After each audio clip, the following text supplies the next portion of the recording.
श्री राधे। नुक्ताची शंका वादी को मैं ना मिला, मुझको दो शबरी का भोलापन भा गया। भोला भाला भक्त चतुर शिरोमणि प्रभु को बहुत जल्दी रिझा लेता है। ऐसा ही कुछ हुआ भोले से भक्त भोंदू के साथ।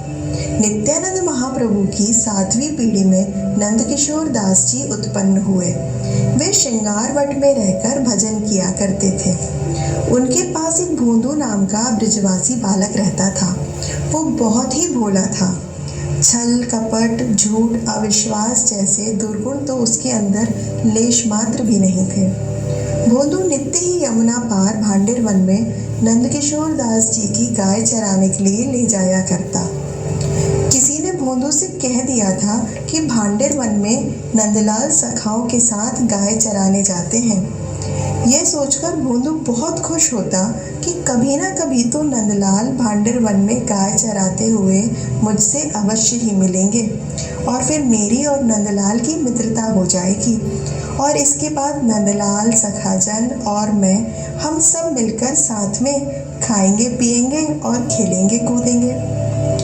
भोंदू के दृढ़ विश्वास और भोलेपन ने प्रभु के अंदर भोंदू से मिलने की उत्सुकता जागृत कर दी और आखिरकार एक दिन श्री कृष्ण सखाओं सहित गाय चराते हुए भोंदू के सामने प्रकट हो ही गए। उन्हें देखते से ही भोंदू समझ गया, अरे ये तो नंदलाल हैं।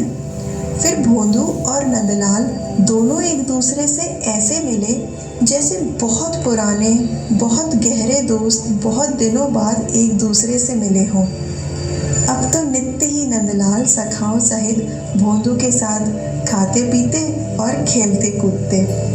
भोंदू नित्य ही कुछ भोजन प्रसाद की सामग्री अपने साथ ले जाता और भांडेर वन में सब मिलके खाते पीते और खेलते कूदते। कई दिनों तक नंदकिशोर दास जी ये देखते रहे कि भोंदू बहुत सारी भोजन प्रसाद की सामग्री अपने सिर पर रखकर ले जाता है। फिर एक दिन नंदकिशोर दास जी ने भोंदू से पूछ ही लिया, अरे भोंदू ये इतना सामान तुम क्यों ले जाते हो? भोंदू ने कहा, बाबा ये दाल बाटी बनाने के लिए ले जाता हूँ।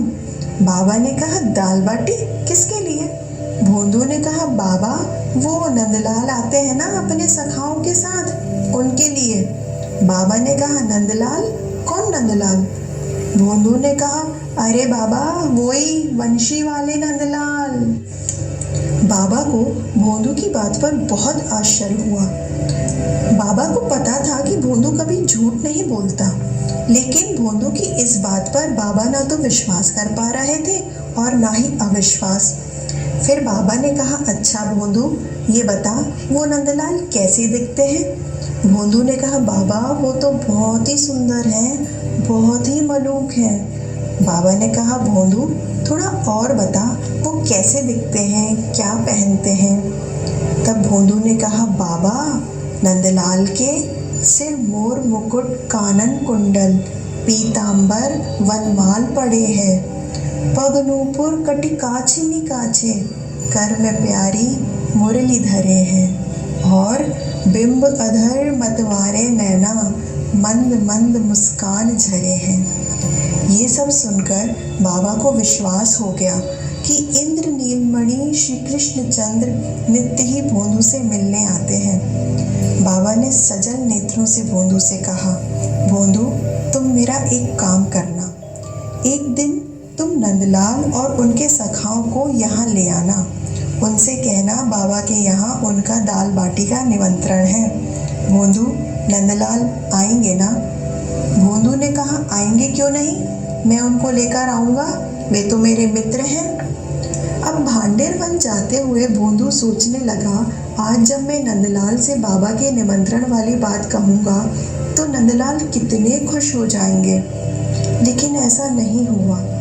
जब भोंदू ने नंदलाल से बाबा के निमंत्रण वाली बात कही तो नंदलाल ने कहा, अरे भोंदू मैं नहीं जाता किसी निमंत्रण में, मेरी मित्रता तो तुमसे है, तुम्हारे बाबा से मुझे क्या लेना देना? भोंदू ने कहा, नंदलाल मैंने बाबा से बोल दिया है कि तुम निमंत्रण में ज़रूर आओगे। नंदलाल ने कहा, नहीं मैं नहीं जाता। वैसे तो भोंदू को कभी गुस्सा नहीं आता था, लेकिन आज पता नहीं उसे क्या हो गया। आज भोंदू को गुस्सा आ गया। भोंदू ने नंदलाल से कुछ कहा तो नहीं, लेकिन वो अपनी गाय अलग करके जाने लगा। जब भोंदू जाने लगा तो अखिल लोकों के स्वामी भोंदू को आवाज देकर रोकने लगे। अरे भोंदू रुक जा, रुक तो भोंदू, रुक जा। ब्रजराज की आवाज को भोंदू ने अनसुनी कर दी और जाने लगा। फिर नंदलाल भोंदू के सामने जाकर खड़े हो गए और बोले, अरे भोंदू तू सुनता नहीं है। भोंदू, मैं बाबा के निमंत्रण पर जाने के लिए मना नहीं कर रहा हूँ। मैं तो बस इतना कह रहा हूँ कि मैं वहाँ कैसे जाऊँ। श्रृंगारवन तो राधा रानी की जगह है, वहाँ पर मैं दाऊ दादा और सखाओं के साथ कैसे जाऊँ? अब तू ही मुझे बता। भोंदू, तू एक काम कर, बाबा से कहना वो सारी भोजन सामग्री सिर पर रखकर यहीं ले आए और स्वयं बनाए, हम सब प्रेम से पाएंगे। भोंदू खुश हो जाता है और जाकर सारी बात बाबा को बता देता है।